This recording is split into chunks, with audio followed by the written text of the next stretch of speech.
देवाधिदेव महादेव बाबा तामेश्वरनाथ धाम के इतिहास सदियन से पुराना बा। द्वापर युग में पांडव के अज्ञातवास के दौरान माता कुंती यहाँ शिव के आराधना के राजपाट खातिर आशीर्वाद मंगले रहली।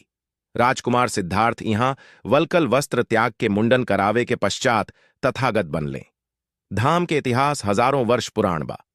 यहाँ स्वत शिवलिंग प्रकट होखे के प्रमाण मिलेला। एह स्थान के पूर्व में ताम्रगढ़ के नाव से जान लजात रहे। यहाँ स्थापित शिवलिंग के खलीलाबाद नगर के बसावे वाला खलीलुर रहमान दोसर स्थान पर ले जाए के प्रयास के ले रहे, बाकिर संभव ना हो सकल। स्थली आ शिवलिंग के महत्ता के देखत 150 वर्ष पूर्व तत्कालीन बांसी नरेश राजा रत्नसेन सिंह यहाँ मंदिर के स्वरूप देले। बाद में सेठ राम निवास रुंगटा संतान के मुराद मंगले।